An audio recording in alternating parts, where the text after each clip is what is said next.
I'm here with John David Jackson, the trainer of Sergey Kovalev. The fight is finally set for November 19th. Do you feel a sense of relief now that the fight is signed and ready to go?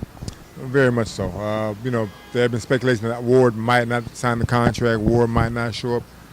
Listen, fighters are fighters, and they all they fight. And Ward's going to fight, and he's a proud warrior, very, very gifted at what he does, and he's earned his position where he's at. And you can't take that away from him. So I'm like I tell everyone, I'm glad for the fans. The fans deserve this fight. It's not too late. No one's harping on I'll fight you, and then they never do. Ward's he's a gladiator, and he knows it's time to make this fight happen. So he stepped up to the challenge, and God bless him for that. So the fans should be happy that this fight is finally made. Among his list of wins, he has notable wins against Bernard Hopkins. He just fought Isaac Chilemba recently. Ward, who isn't currently a title holder at light heavyweight, where would a win here rank amongst his victories thus far? For Sergey, it'd be very wonderful notch on his belt because you have the best 168-pounder in the world who's moving up. He cleaned the division out. Ward cleaned the division out, what you're supposed to do. And there's nothing left for him at 68. So to be able to come to 175 and fight Sergey, and for Sergey to be able to beat him, it's a hell of, first of all, it would be the first loss for Ward, period, amateur or pro. So definitely trying to hang that on his record. Not a bad way, but hey, let's come on to the side and see how it feels to lose a fight.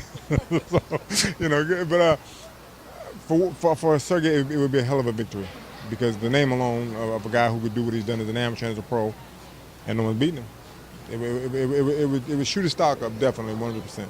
We haven't seen Ward campaign very much at light heavyweight. He's only had 2 fights, well, kind of like 1.5 at that weight. What you've seen of him thus far, where do you rank him in the current light heavyweight landscape behind Kovalev and, of course, Stevenson and what the rest of the division is doing?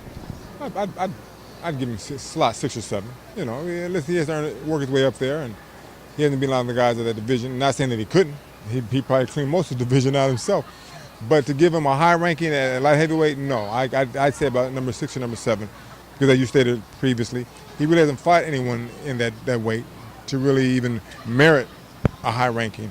But the fact that he was dominant at 168, he can call off fight for number 5. I'm gonna give him number 6 or 7. You got to work your way up a little bit, but he's definitely there, and hey, he deserves it. He deserves to be where he's ranked, and you could rank him higher, but until he beats some more credible name light heavyweights, why?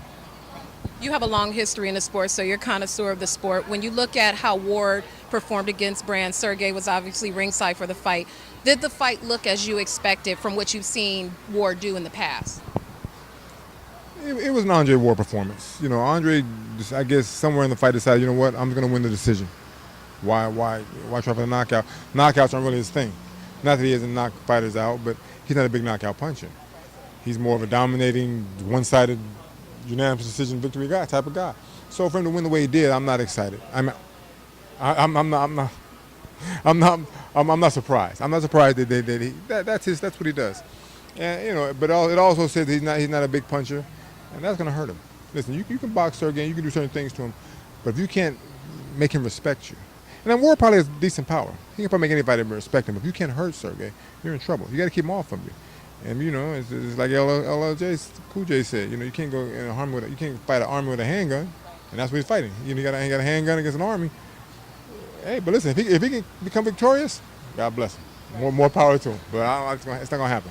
We've seen Sergey in these press conferences. He's typically a man of few words, very focused, very determined. Now, as he heads into another big fight, is he still that same man of few words, that kind of quiet assassin, or has his personality picked up a little bit? What's he like since the fight has become official? No, as far as he's still the same guy with his approach to these fights. Doesn't say much. There's not much for him to say. He just wants to fight, and he'll tell you, man, forget all the talk. Get the guy in the ring, and if he's who he is, he'll show me. If not, I'm going to show him. That's all he's about. He might say a few words, but he's not going to say much because for him there's nothing to say. He just wants to get in the ring. He wants to fight you. If you can beat him, prove it to him.